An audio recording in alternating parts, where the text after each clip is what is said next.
Okay, can I be heard? No, that's great.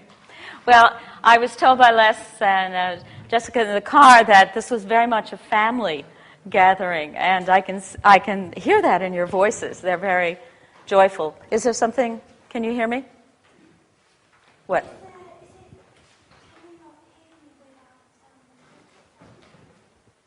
I'm sorry, I don't. Is this? Can everyone hear me? Yes. Okay. All right. Is it okay? Is my voice all right? All right. Yeah.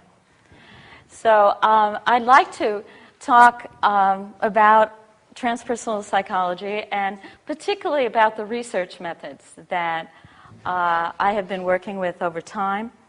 And one method in particular called intuitive inquiry, which I've had the pleasure of creating with my graduate students at the Institute of Transpersonal Psychology. And instead of having you look at a title, though, I want to tell you that this is the view from my home. Isn't that lovely? And I don't even have to be a good photographer to take really beautiful photos. This is in the winter. This is about as much snow as we get in southern Oregon. And 2 or 3 inches, maybe 4 or 5. And because I teach in the ITP's, the Institute of Transpersonal Psychology's global online program, I get to live wherever I choose. So this is where I choose to live. So I think I'd like to begin by talking a little bit about the history of the development of transpersonal research methods, specifically as I understand it, so that you have a certain context for my talking about intuitive inquiry, which is the method that I have created.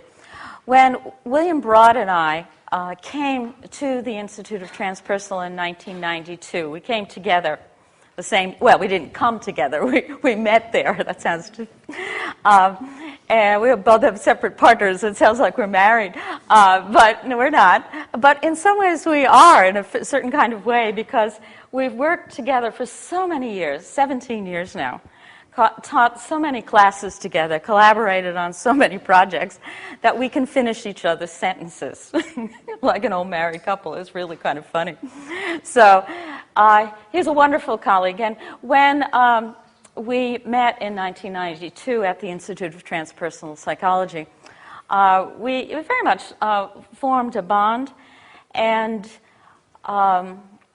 we had a lot of backgrounds in common that allowed us to work together. First of all, we were both trained as experimental psychologists in roughly the same era, and both in the Midwest. In America, the Midwest, as I'm sure you're aware of where the Midwest is, he was at the University of Iowa, and I was at the University of Nebraska, which are right next door to each other, by states. But we never met. But they're both, like most of the land-grant schools in the Midwest, they are very behaviorally oriented, behavioral psychology. Gordon Allport, the American psychologist, called it Dust Bowl behaviorism. They're a rather famous expression, actually. And so we were very traditionally trained in Hull and Spence and Skinner, in all that stuff. And we value it tremendously. We do. But we have moved and changed in our work. William, of course, is probably well known here for his work in parapsychology, because you do a lot of that work here, research here. And we were very well prepared to respond to the needs of our students in transpersonal psychology. Both of us obviously came to the Institute of Transpersonal Psychology with our own spiritual perspectives. I had been trained as an Episcopal priest, and more recently I've been working with the Tibetan Rinpoche Lama. So, you sort of cover a lot of ground in the field. So, when we started teaching research methods, and that was our task, what we were hired to do at ITP, it became very apparent to us that while we could adapt many of the more traditional methods, quantitative and qualitative, to the study of transpersonal topics, there was also a lack of methods that really studied transpersonal phenomena on its own grounds. In other words, used mindfulness, compassion, appreciation of differences, the kinds of values that we have in the field of transpersonal psychology as legitimate ways to collect data. My own interest was and is in intuition. And how does one bring intuition directly into the research process? And so that's my particular emphasis. And I could talk about intuition if you want. Actually, if you want, I can go that direction. But intuition is an area that I've been researching and looking at a lot of time. My own particular, if you will, specialty in intuition, because of my own background, is in body-based forms of intuition. All right, sort of the things you know out of this stuff. All right, the felt sense and the movement and what we learn from gesture and things like that. Those are the kinds of. But there are many, many forms of intuition, and having worked with dozens and dozens of students who are intuitive and inclined, I mean, I'm beginning to think there's a kind of intuition for every person, and that it's highly variable. Okay. But I could talk about that more if you have some questions. So we began in 1992 to create these methods. Our book came, that Les mentioned, Transpersonal Research Methods for the Social Science, came out in 98, and we're writing another book now. So that's kind of fun. All right, so intuitive inquiry, transforming self and others through research practice. So in a very fundamental way, William and I have understood the nature of research on transpersonal psychology and the methods we have created as a means to transform, to change, to really, truly morph, change, grow the researcher, and implicitly over time the participants and the readers of research articles and the culture at large. So the trajectory of transpersonal methods, as we understand it over the years, has been to do very much what Abraham Maslow said many years ago: the farther reaches of human nature, to develop those potentials through research. Okay, does that make sense to everybody? Yeah, okay. So research is not something divorced, that you do in the laboratory the way I was trained. It is intimately related to your spiritual practice, your personal growth. You do the research in order to further that. You study something you care about deeply, not something you just learned about in the library, which is the way I was trained, that you might really have an affinity for, but, sometimes it's almost accidental. But rather, you study things that you care about, and through that process, further understanding and your own personal development and that of others. So that's kind of in a nutshell, but that's basically very at the heart of everything we have done. So intuitive inquiry is what I would describe as an epistemology of the heart. It's all those things of heartful knowing, ways of knowing that are endemic to heartfulness, not heart as in a part of your body so much, but heartfulness as in compassion. My own belief that your attitude of compassion and kindness in the way one designs a study, picks a topic, designs a study, collects data, analyzes data, and interprets data, that's the sequence we all know well, that your attitude of compassion and kindness permeates that process. And so how you orient yourself to the topic really matters.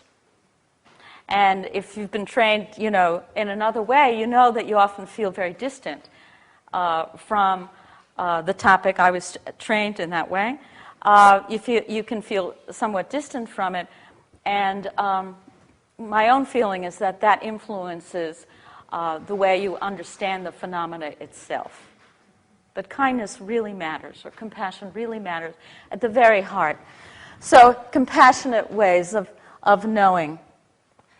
And for all of us who've ever been in love, anybody ever been in love in the room?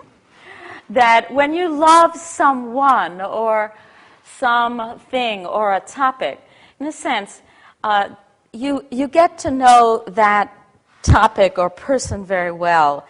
So, if you love someone, you know what their face looks in intimate detail, or their hands. That's a different kind of knowing. Okay? I'm flashing on my father, when he died, and I stared at his face knowing it was the last time I would see it, So I could just memorize it. It's a different kind of knowing. Okay? So that's the kind of knowing that I think is appropriate to research, especially in I would say all research, by the way, but particularly in transpersonal.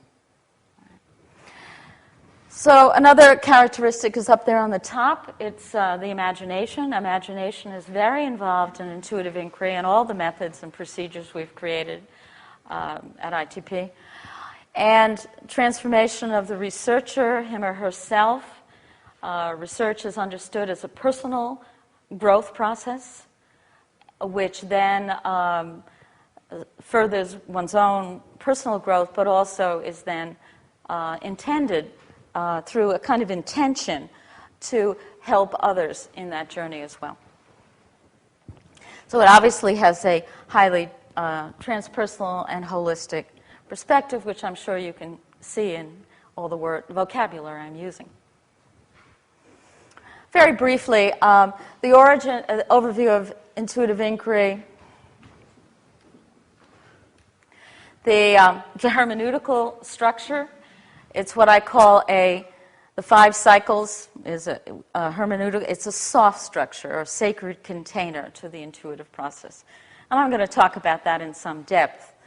But originally, the philosophic term, if you want to sort of know where this fits epistemologically, it's in hermeneutics. Origins in Gadamer Merleau-Ponty. Heuristic research, as in Clark Moustakis. Are some of you familiar with that? Yeah, okay. Feminist research. And Eugene Gendlin's thinking beyond patterns. That's how Gendlin's focusing work has developed in the last 5-6 years or something like that. I first learned hermeneutics in seminary. So for any of you who don't have a classical education in hermeneutics, you got to go to seminary. It's kind of like that. It's hardly anywhere else is it taught anymore. It's a real shame. So I learned, clergy, they, if they're trained well, whatever, they learn to read Scripture and then use hermeneutics to interpret. Another word for hermeneutics could be interpretation. You learn interpretation. So if you're reading, say, the Gospel of Mark or whatever it might be, or the Song of Solomon, as we were talking about in the car, as you might guess, which is some actual speculation that it might have been the only text written by a woman. Have you ever heard that? Yeah, in the Hebrew canon. So anyway, that hermeneutics has to do with interpretation. It comes from Hermes, the god of communication in Greek pantheon.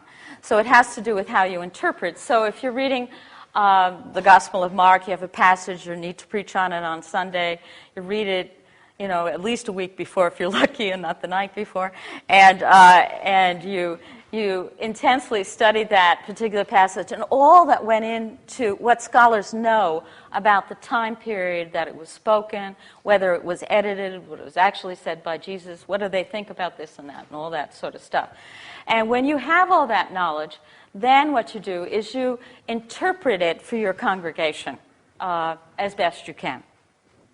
All right. And so that's the classical understanding in a nutshell of what hermeneutics is as a discipline, as a field. It's a huge field. There are Buddhist hermeneutics.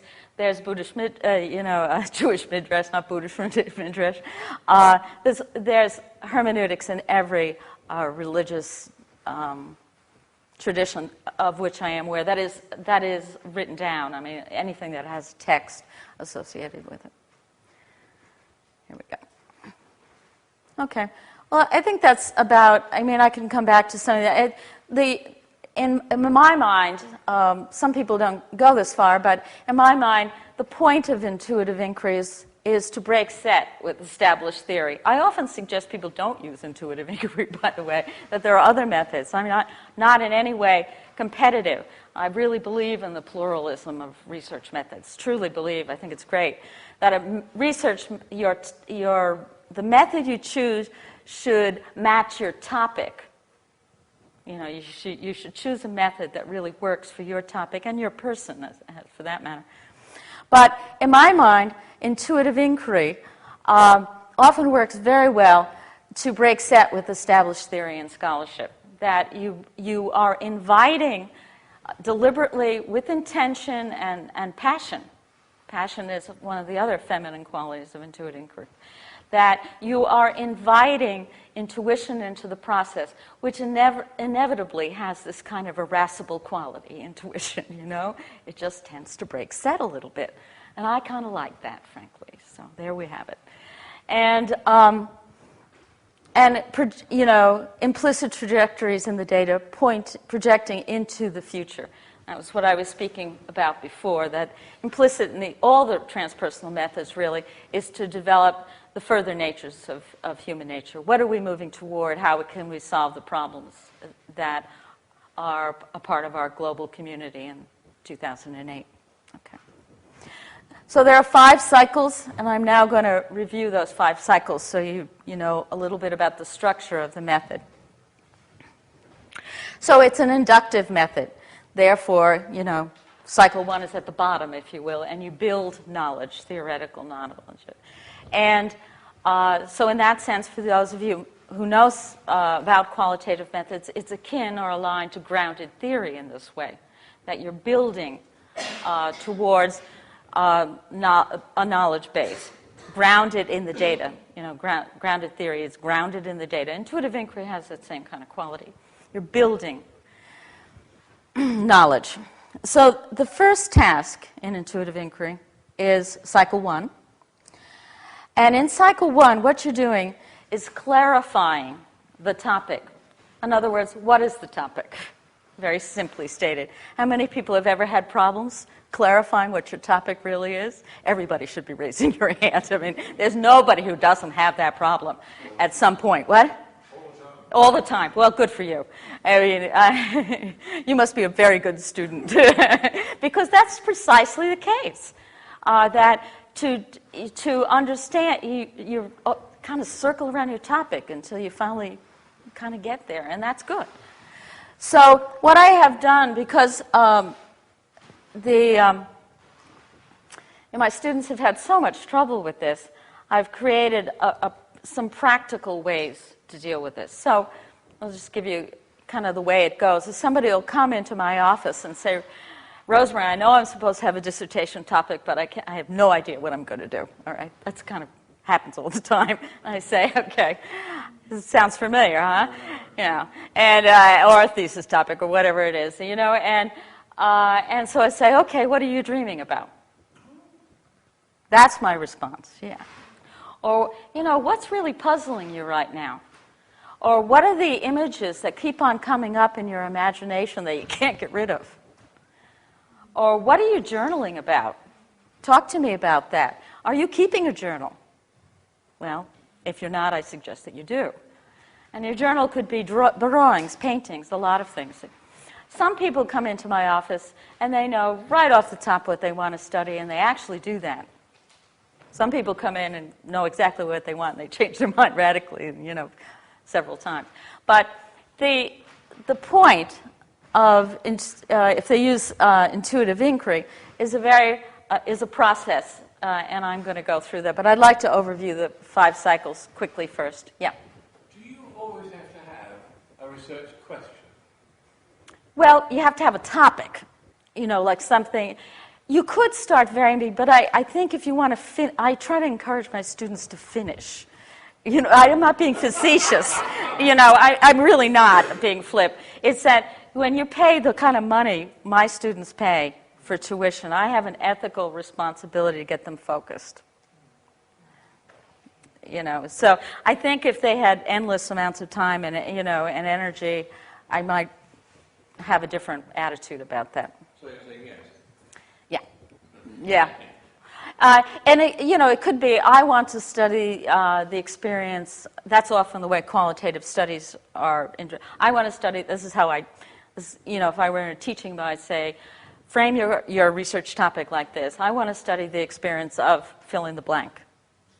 So it could be, I want to study the experience of sacred weeping, profound sacred weeping. That's one of the things I did some years back. Yes?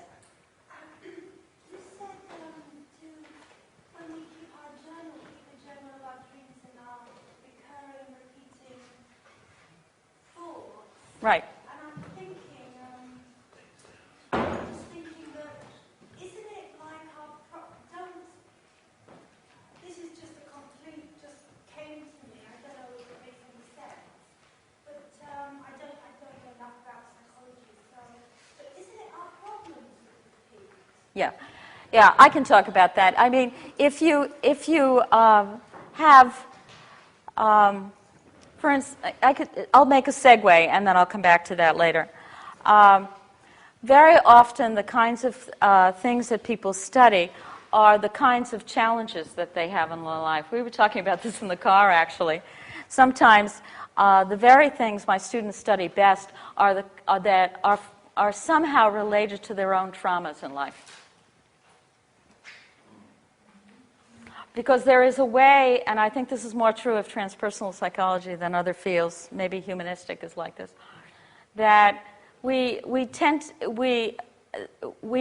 gather a certain knowledge base around our traumas. Almost light appears around our traumas in a way, like wounded healers.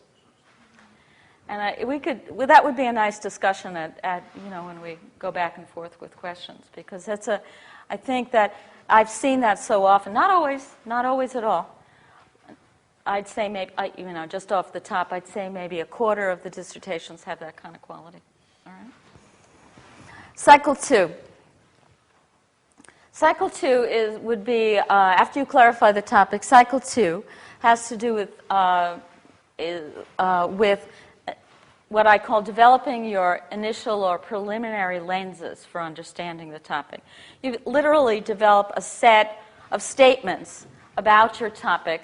Sacred weeping is about intense feelings.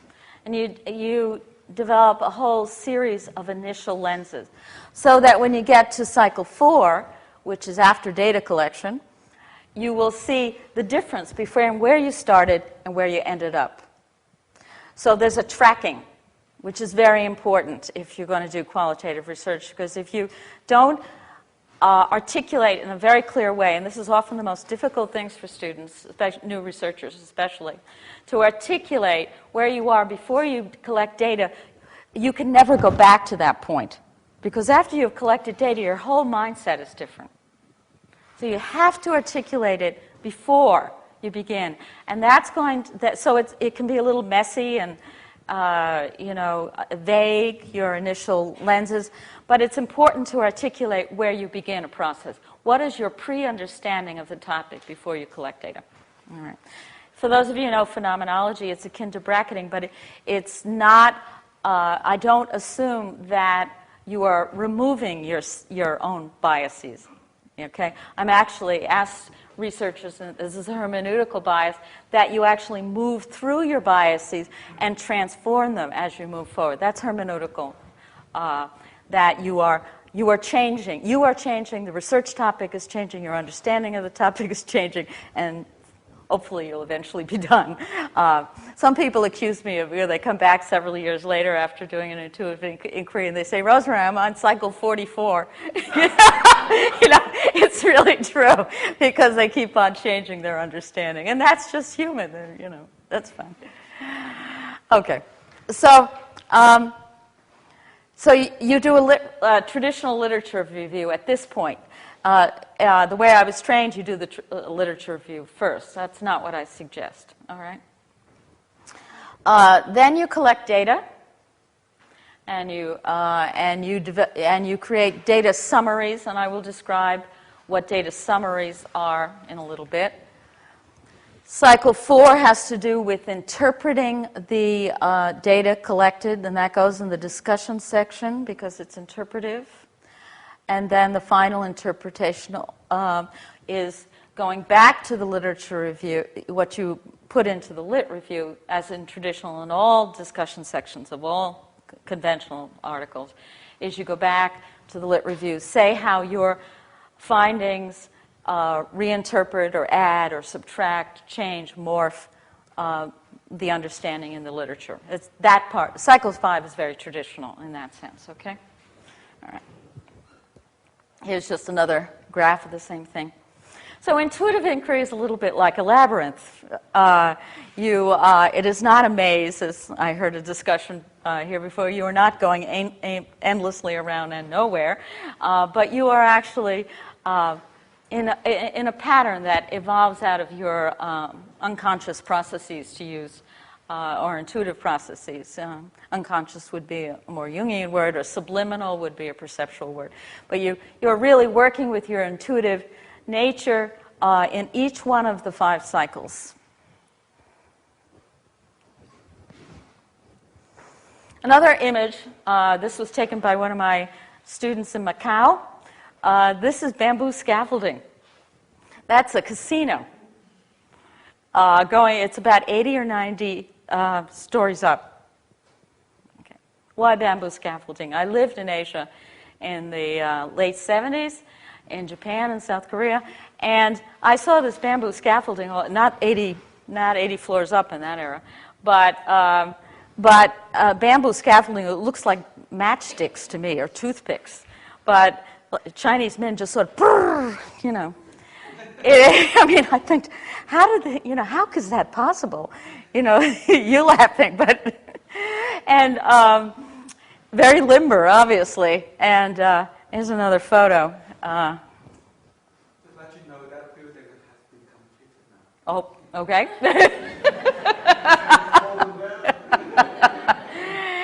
In other words, the metaphor of bamboo scaffolding, like labyrinth, is that it provides you with a soft, easy structure, like the cycles. It gives you something to hang on to. If you worked with the students I work with, you realize why I need to give them some structure, because they would never finish. And the thing about the intuitive process, if you work with people who are highly intuitive, is their minds are serial, not linear. In other words, they go ding, da ding, da ding, da ding, da ding, da ding. They're all over the place. So in order to keep people moving forward, I had to create some kind of structure, and that's the 5 cycles that I briefly have gone over so far. Okay? Here's some of the men. Way up high. This photograph is way up high. So it gives you something to hang on. The structure, the 5 cycles, give you something to hang on to when you're lost or confused. And by the way, being lost or confused is a positive attribute in intuitive inquiry. It's actually usually just the moment before you have a breakthrough. So if somebody comes into my office and says, I'm totally confused, I feel, I can't do anything else, I said, good. Because usually, and I've given up. I've given up. That's usually a good sign. All right. I've learned that over time. And that's the way it works for me. All right. I'd like to go through a couple of examples of cycle 1. I'll go into a little bit more depth on cycle 1 so you can get, in the short period of time we have together. How are we doing on time? Okay. A taste for intuitive inquiry. So in cycle 1, I have developed a meditation, basically, or an experiential exercise, to make it sound a little bit more academic, in which I ask the students, or my dissertation supervisees, to do a meditation, to go into meditation in a way almost in your own style, okay? And then to remember a time when you experienced the topic you want to study, either your own experience or through a friend or something like that. So go to that moment, relive that moment, and out of that state of reliving it with all your sensorial aspects, the sensorium of your body, to pick an image or a text or a poem or whatever that represents that experience to you in some way. I'm asking you to go basically into your unconscious processes. Pull out of that an image that reminds you of that. Now, the first example up here, Susan Carlock, 2003, Study of True Joy Among Christian Mystics. She did this meditation on, going to her experience of true joy, and what did she come up with? Michelangelo's Pietà. Now, is that joyful? No. Not at first sight. It's a beautiful... It's beautiful. It's beautiful. It's got to be one of the most beautiful sculptures, it's sensuous. It's so beautiful. And Susan, who must be one of the few extroverts ever at ITP, we're also introverted, but she was in a class, I remember, the occasion very much, we did the meditation, and she got, collectively, maybe there were 12 people or something, and we did the meditation, and she got, the image that came to her was Michelangelo's Pietà. And of course, she didn't get it, so of course she said, it didn't make sense to her initially. And so she said, Rosemarie, what does it mean? And, I said, Susan, it's your topic. I don't know what it means, And so you do the research and find out what it means. And what happened was very interesting. This was a very illuminative image for her, because what happened as she collected her data, which is cycle 3, she found out that Christian mystics, the ones that were the most joyful and known by others as being extraordinarily joyful, Brother Lawrence is the one I remember, for example, when they described true joy, it was always pivoted around their understanding of suffering. That true joy had meaning relative to suffering. Now, doesn't it make sense? Yeah. But, so you can see, that particular image was unusually powerful as time went on. Now, what I've then asked students to do, and I'll describe some of the other things, you find this poem or image or I call it text and very broadly defined. Could be a dream image. It could be a lot of things. I think I have a slide here somewhere that actually gives you some of the, in cycle 1 there. You can just read that. It could be a lot of things, including, a bar graph. I mean, if that's meaningful vis-a-vis your topic, that's fine. Nobody has done that yet. I'm waiting, but there's no reason you can't include quantitative data in an intuitive inquiry. Nobody has done it, but there's. Mathematical equations. Yeah, it could be mathematical equations. Has anyone done No. I could suggest one. Good. Later. All right. Because there's no reason. I did factor analysis for years as and it's a highly intuitive process if you do it well. I don't know that I did it well, but I certainly did it. And okay. So what you do then is once you have chosen a text, broadly defined, it could be a poem, it could be a sculpture, as the example I gave you already, You then, for the next couple of weeks, engage in an imaginal dialogue with that text, broadly defined. That text is not external to you because, of course, it came out of your unconscious, right? It's not a thing out there. So in that dialogue, which you document with, journal entries or some other way in your laptop or whatever it is, in that dialogue, which I suggest 10, 15 minutes a day or half hour every other day or something, you start unpacking why that text came out of your unconscious processes. And you start to articulate. And in that process, your topic clarifies. You get more and more clear about what, say, true joy is, at least at the initial part of your study, so that you at least have a statement of topic that's clear and precise. And it works. It works really quite well. It sounds, like, how could that work? But it actually works quite well. Let me go back to the slide before. I've been doing this a long time now at this point. Later. Catherine Unthung, Kitty, she was looking at trauma survival, and she picked a Rembrandt sketch, and it's a sketch of Jesus holding out his hand while Peter is drowning because he falls in the water because he loses faith. Remember that part of Scripture? Okay. Well, she didn't know why she had chosen that text, but the sketch as her text. But it became clear as she collected her data and analyzed it that one of the things about trauma that became so important was the ambivalence between holding on to your trauma because there's a kind of, if I get this trauma, I might get hurt again, or letting go and relaxing. So this sketch actually became a pivotal part of her understanding. It's a brilliant dissertation. I really recommend everybody read it. The second, I put it up, this was one of the most unusual dissertations I've ever supervised. This Diane Ricard's, this was a study of the feminine cultural shadow by studying World War II female espionage agents. Now, isn't that original?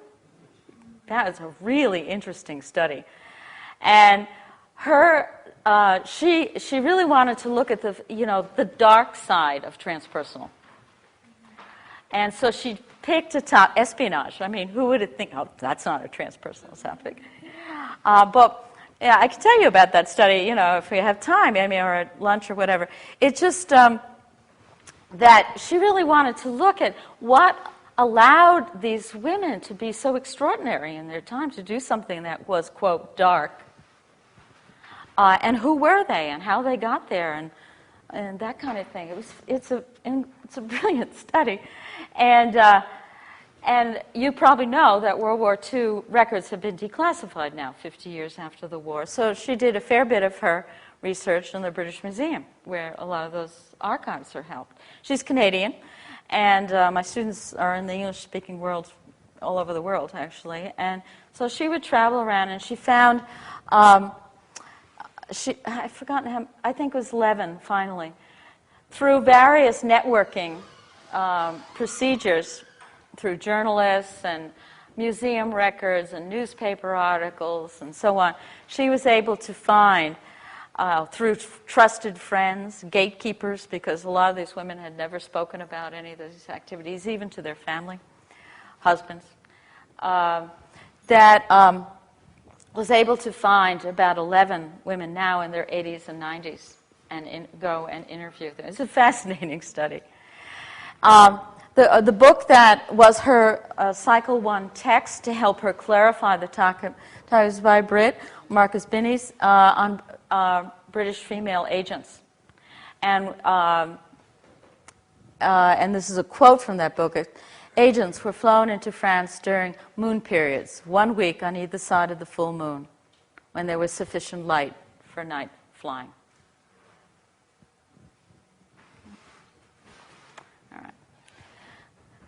All right, so do you get an idea of cycle 1? How you choose a text, you interact with the text through imaginal dialogue, which could be dance. It could be a lot of things. You know, it's not just a lot of words. It could be dream images. It could be a lot of things.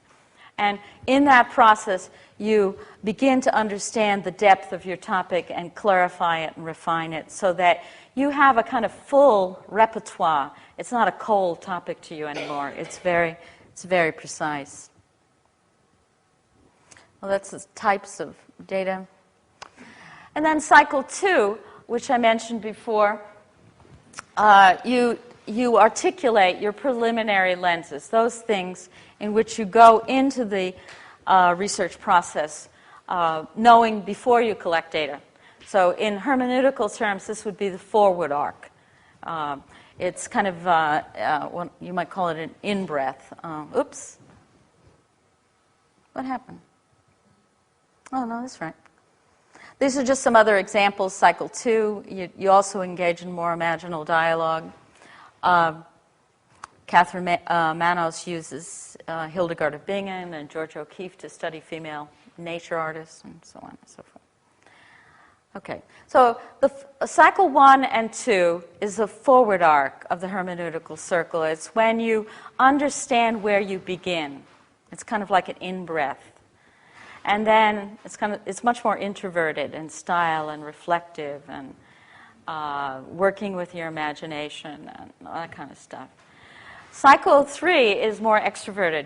You're collecting data, you're analyzing, you're interpreting it, and you're writing your discussion section and communicating to an audience. I always tell my students, I'm not your audience. I'm just your chairperson or on your committee. Your real audience is somewhere else.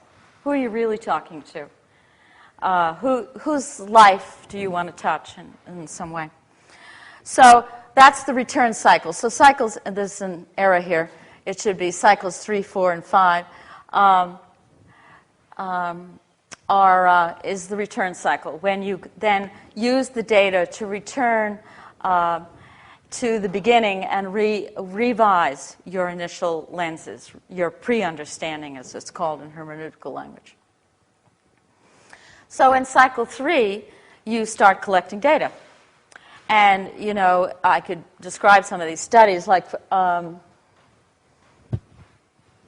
Diane Ricards then went and found World War II female espionage agents. That was very difficult because they didn't advertise anywhere. I mean, it's actually quite dangerous. They often didn't even tell their family, as I mentioned before, or their husband. Very often they never spoke about it to anyone, because after the war, it was a classified information.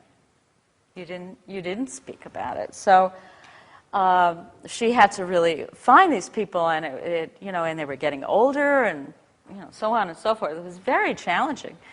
So she did a great deal of traveling and interviewed them. She interviewed them in a very interesting way. Just to give you some depth in one study, is she went to their homes, typically. I don't know if I'd get it past my IRB these days. I don't know. Do you have IRBs here? Ethics review boards? No, yes. Internal review boards, okay. But at that point, nobody bothered me. I got it through, because Diane went to these women's homes. I think one interview was conducted by phone, but I'm not even sure. I think actually all of them were. And she asked them actually if they had any photos or memorabilia to bring it out. So the data collection was actually quite rich in this particular study. There's something I wanted to say. I'm looking for it. Susan Carlock, the True Joy study of Christian mystics, she did not interview. Typically, interviewing contemporaneous people is a kind of a class. It happens a lot, at least at the Institute of Transpersonal Psychology. I'm always trying to get people to do something else but interview. Like, study song lyrics over the, for transpersonal themes or anything. I get tired of interviewing. But interviewing, it's a perfectly fine strategy. Susan Carlock, instead of interviewing, she really felt that she needed to go into the mystical literature. And so her data collection was to collect to really do a very thorough search of the Christian mystical literature and find other people who were known in their communities as unusually joyful. That was her criteria. So you develop criteria to help you either find the text or to find the people. Okay, so these are fairly traditional research strategies in this sense. This is not unusual. A lot of feminist networking goes into a number of these studies, in other words, or kind of referral, like a telephone chain. Do you know anybody who fits this description? And then you go find them and ask them if they will be interviewed. I mean, that happens a fair bit. There was a study I saw up there by Kathy Manos, who lives in Germany. And so she was looking for female nature artists. She found female nature artists, a felt worker at Findhorn, by the way, just all kinds of people who knew each other, but there was no other way to find them. Weavers, just very interesting ways. So the traditional, random sampling doesn't apply here. It just doesn't apply, all right? And that's, of course, appropriate to more quantitative studies, of course, all right? So in cycle 3, then, you develop criteria for data collection, whether it be texts of historical archival nature, or whether it be people, interviewees, or whatever it is. And you develop criteria for the selection of data from among your sources, collect the data, and then you prepare summary reports, and it's descriptive, and this is an important word, a manner as possible. Now, why descriptive? The reason for this, in terms of how I've developed intuitive inquiry as a method, intuition can apply to all methods, of course, but as a method, what I want people to do in cycle 3 is to help the reader understand the data as raw as possible, so that you, the reader, can read an intuitive inquiry and see the data as close as possible to the way the researcher sees it. Now, of course, there's interpretation in even what you report, needless to say. But with that caveat, you try to describe the data. And there are this data, I'll go through the data, different ways people have done this. But the metaphor I use when I try to describe how to do this for my students is sort of like being in a helicopter. You're not way up high in a plane. You're kind of low hovering over the data. You kind of describe it descriptively. You're kind of flying over it like a helicopter. All right. Then, okay, here's some descriptive modes for data presentation in cycle 3. And he has taken a lot of different styles, modes. Writer portraits of participants. Those of you who know Clark Moustakis, this is what Clark Moustakis does. It has worked in intuitive inquiry. What you do if you have interviewees is you write a literary portrait of that person and their experience vis-a-vis the topic. All right. And it's very descriptive, but it is a summary. It is a summary. It's not, you try to summarize rather than interpret. Okay. And that can be challenging, but that's what you try to do. Sometimes in intuitive inquiries, we've done, inquiries here. You do participant story. You just tell the story of their, I shouldn't say just because there's no just. You tell the story. Some data should not be reduced beyond. It should stay story form. Let's just say that. Now, I could talk about that at some point, because that's a real very difficult thing to figure out sometimes. Sometimes it is the story that carries the data. It's the genre that carries the data. Some people have narrative accounts. It could be film. It could be a lot. You could present it. We have dissertations with DVDs. And University Microfilm doesn't like it. The American, thing, it has to be black and white text. But we can put those DVDs at least in the dissertation in the library, and people could actually get it from the library. And that is color mandala pictures are very common in these dissertations, are renderings from the artists or interviewees or something like that, or photos of pictures, I should say more accurately. Some people have done content analyses, and I have on my website, which was on that earlier slide, I've created a way of doing thematic content analysis, and you can take a look at that. That does not require a computer program. You just have to paste and copy from Word. Because I find that those computer programs, I don't know how you've experienced them. How many of you used like NVivo or any of those? Anybody? Yeah? Yeah, okay, a few people.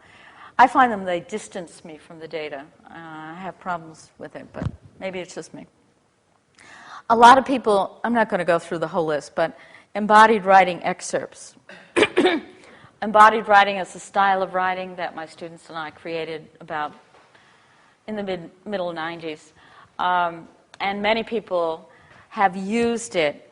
It's a way of writing and collecting data from the perspective of the body. So it invokes the senses and the sensorium of the body, as opposed to the way I was trained, which is to observe from the outside. Does this distinction make sense?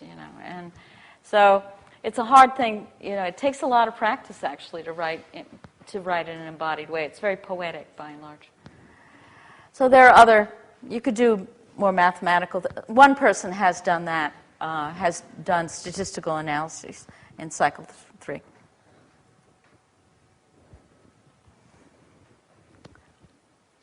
Let's say just some more examples. I pretty much have gone through most of these, except maybe Aurora Hill. Aurora Hill did an intuitive inquiry of a Native American storytelling. Oh, okay. And Sharon Huffman did, her data collection was a mixed media gallery exhibit in San Francisco. And as people left, she handed them a questionnaire. And it was on the street, literally. And people came in, other people were invited. And and she had positions at the, in the exhibit in which people could try on the hat of the woman who was living with breast cancer and things like that, and write about it. In cycle 4, you refine your lenses. You take all the data that you've collected, and then the lenses that you came in and articulated in cycle 2 are refined, expanded, subtracted, everything you can imagine to them, changed, altered, deleted, whatever. And I'm not going to go through it just for the sake of time. Cycle 5, and you can email me for my most recent chapter if you want. Cycle 5 then is a very traditional integration of the findings vis-a-vis the literature which are reviewed at the start. So the unique features of intuitive inquiry: transformation of self and culture, projecting into the fusion. It's very important to write in your own personal voice. I was trained to write in the third-person past tense. Do you remember that, anybody? Oh, yeah. There was even a time when I had to refer to myself as he. It's true. I mean, it's amazing, but it actually happened. I won't go into it. And the theory-building potential of intuitive inquiry, that a number of people now have used intuitive inquiry to refine theory. And it's quite, this is kind of one of the growing edges of intuitive inquiry, how to do that. And auspicious bewilderment, as I mentioned before, being confused is usually a good thing, and I recommend it highly. Thank you very much.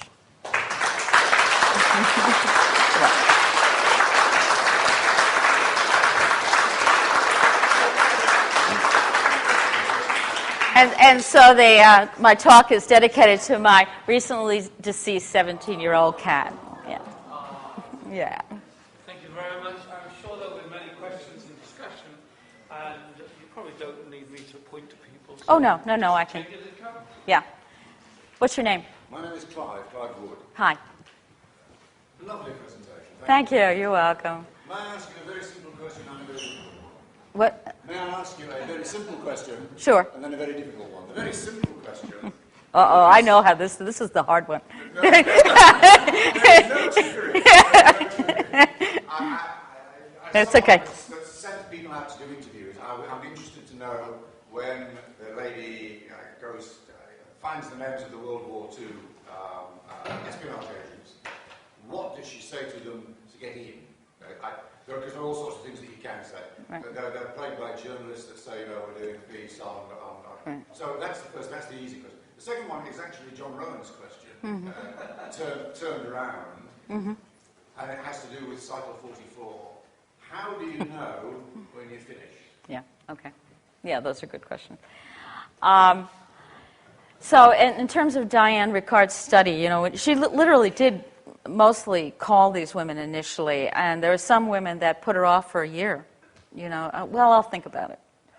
Well, I'm not feeling well. Who knows what that meant? But yeah, I know. I'm getting to it. The in was I have been referred by your friend who, and it was all about networking. So that was there. And one of the interesting parts about that is almost always they were men, the referrals. It was almost as that the men were playing a protective role vis-a-vis this woman, which makes a certain amount of sense. And typically, they knew that they were going to get called. In other words, the informant, if you had called them and said, this researcher, who seems like a really nice person, is going to call you. Okay, so not everybody said yes, by the way. Yeah, by no means. But most did. But I don't remember off the top how many didn't. But not everybody said yes. And sometimes the reasons were were health issues, as you can well imagine, in that population. Okay. And back to the question about cycle 44. Yeah, how do you know when to finish? That's why I created the structure, because people didn't. That's why the soft hermeneutical structure. People usually have a felt sense of when they're done with cycle 1, felt sense when they're done with cycle 2. And when people get lost, and feel like they're in there too long, or they don't know what they're doing, aside from thinking it's a good problem, if they've, I'll say go back and read the instructions. And really, quite honestly, there are ways in which that I created intuitive inquiry so I wouldn't have to talk to these people every day. Because intuition, you can feel kind of like you need, and I created a method so that they would have a structure that wouldn't require me as their supervisee or therapist in some way. So that, and I really mean it, go back and read the instructions because it really is there. And most of the time that works unless, unless there are other things going on in their lives that are, which can happen, of course, too. Typically it works. Sometimes I have to tell them they're done. That also happens. And right now I'm in the process of training people to supervise intuitive inquiry. That's kind of my task now. And there are 2 questions. Right? I saw your hand first. All right. What's your name? David. Thank you. Because of time, primarily, I guess, you kind of skipped over cycle 4. Right. To what extent is that really the question, how have you been changed by exposure to the state? Yes, that's a very nice way of putting it. How have you been changed, but in terms of building knowledge. It's how has it changed your understanding of the topic. Which implicit is how it has changed you too. Yeah. Both are relevant. Because in a way you can see that stages 2 and 4 as like baseline and final Sure. data on Sure. an experiment that's been conducted on the research. Absolutely. Yeah. I mean, there's nothing magical in a way about the cycles. They're very much the way they fit the scientific paradigm. And what has been most difficult, I needed I tried to create something that would translate. Because one of the problems with transpersonal research, it can get kind of amorphous and go on forever. So the structure is meant to be helpful. By no means do you have to use, you can use a lot of methods. But that's what I found the most helpful over the years, is to help people stay on track and not to get diverted by every possible thing that could happen. Yeah, Malcolm? Oh, I think your question, I promised you. Oh, I don't know. I actually don't know how long this session is. 7 minutes. So the questions are short and the answers are Shorter. So actually, like, Okay. Right, I got it. My general thing, I did have a specific question, but I'm going to leave the specific question out. And just give a general feeling, and then I'll respond. So my general feeling is that halfway through I started panicking and thinking, oh, this is too extrovert, this is too active. I can't, it's not my business. Even though I have to, I'm doing an MA, I just kind of lost the plot halfway. It just felt like, oh, this is not for me. Okay, that's fine. And then the response was to something someone was saying about the protective role. And I was just going to bring in about a male protective role. I was going to bring in some psychoanalytic, I don't know if it's Indian, about the word being male and masculine. And actually my current teacher, Nikki,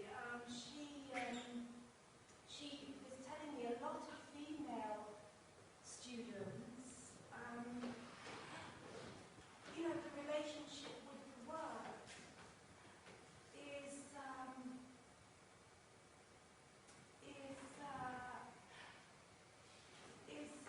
somehow, I don't know I don't know enough about psychoanalytic how, but it's somehow related to a woman's relationship to the masculine or her animals.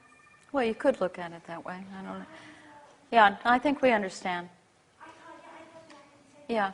Yeah, it's a work in the world which has a certain amount of activity associated with it.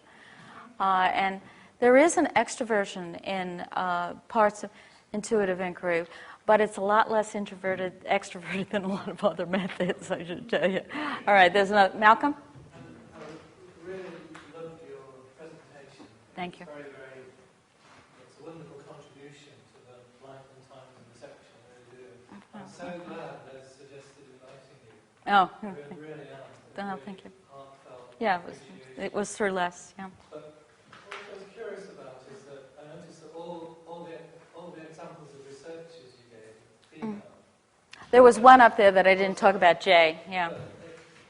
Where Chris and I are, many of, not exclusively, I think it links, your talk links quite nicely with Les's aspects of Les's talk about the feminine, or rising feminine in our time, or possibly, which is a theme I raised last year, was that most of the qual researchers where I am, they're very active in the women's section. Very good friends of mine, and very good friends and colleagues.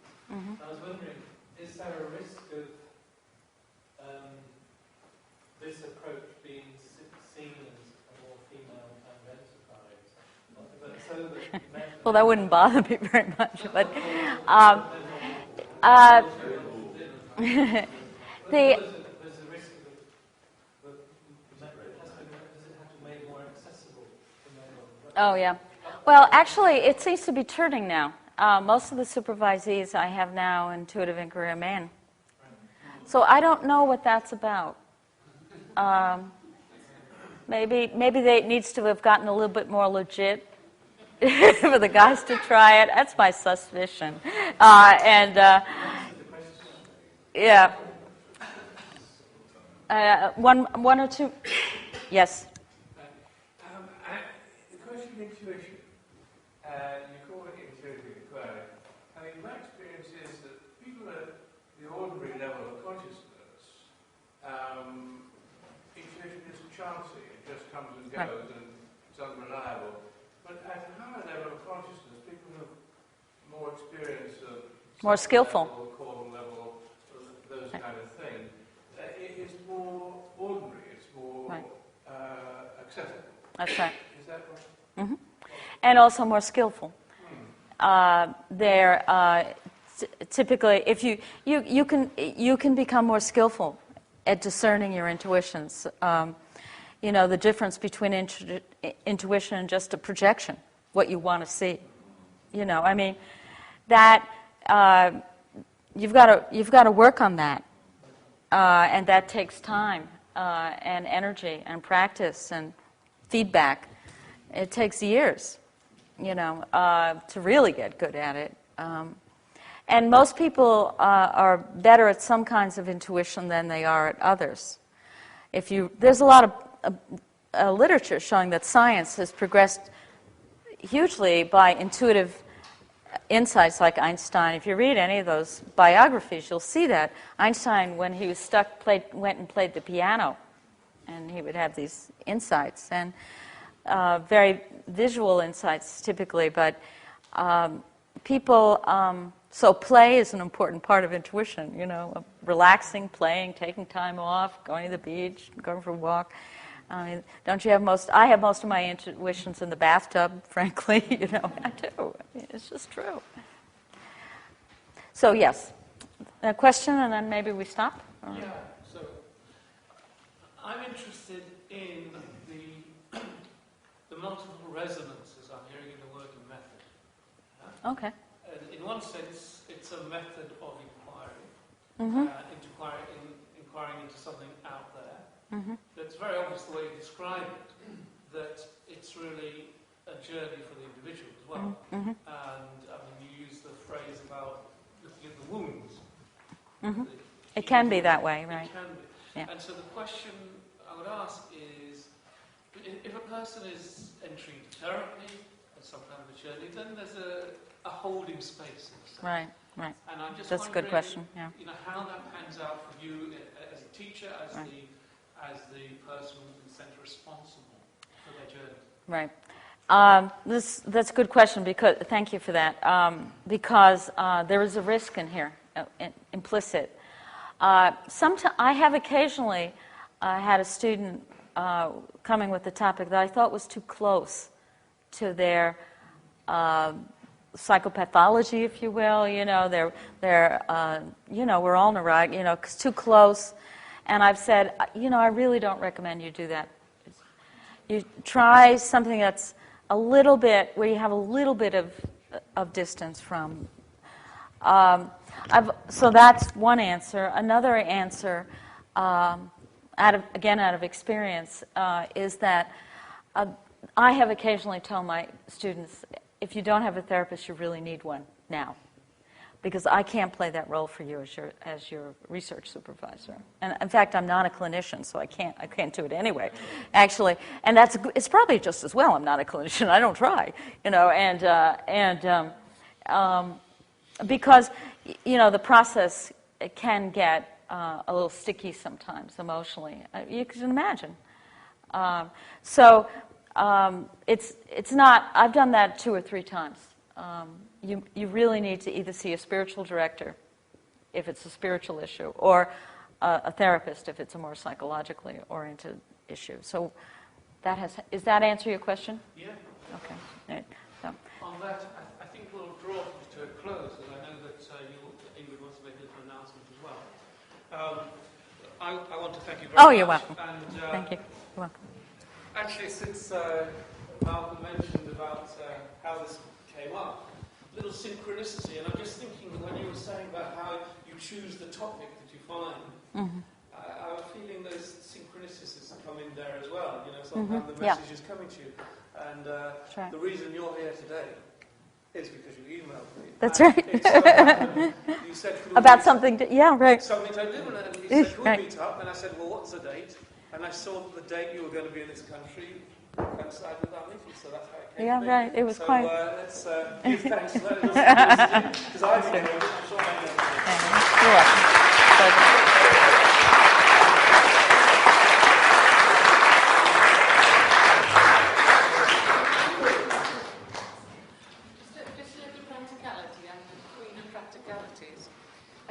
Just to remind people, there's more people now than there were before.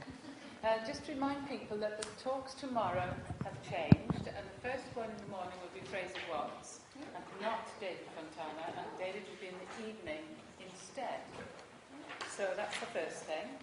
And the second thing is very mundane, but important.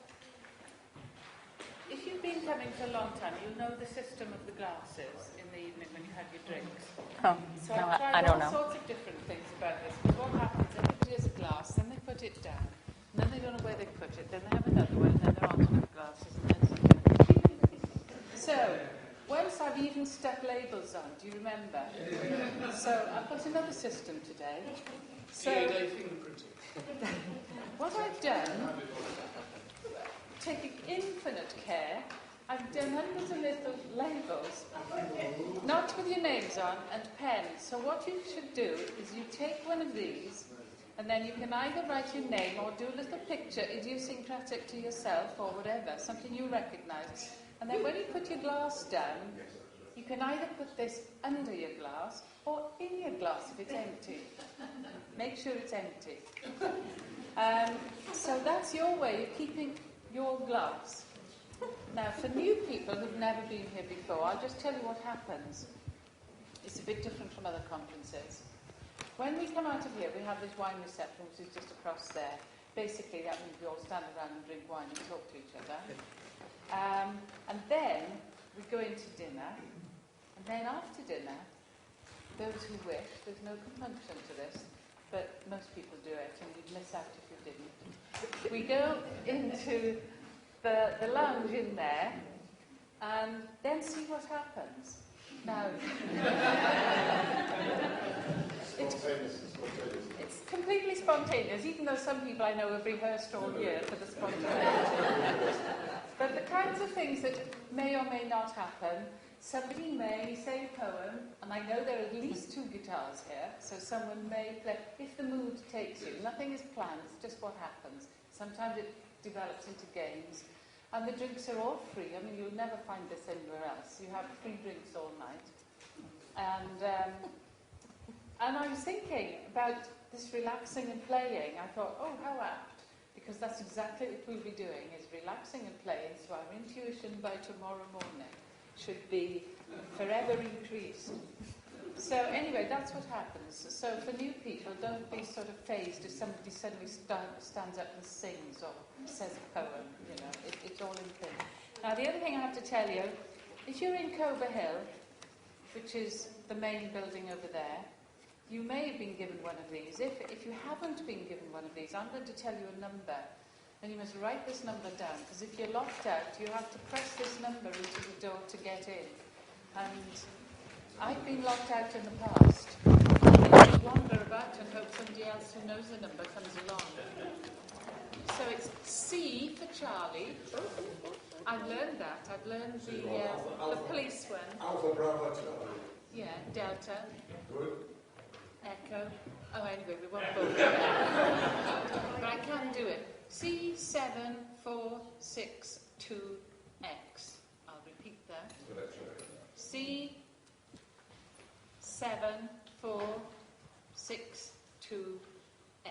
And that should get you in. So now it's to the wine. Thank you.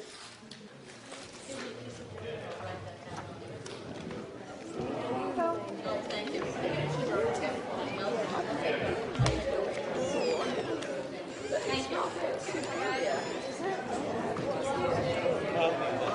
Yes.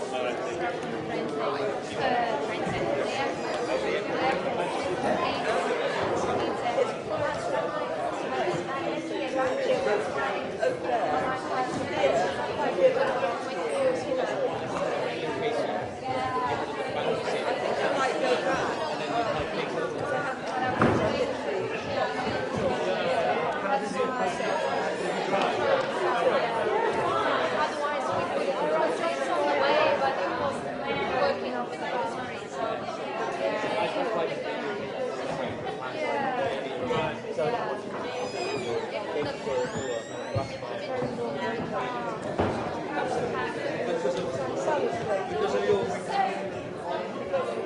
thought the biggest impact I've worked for like Rosemarie.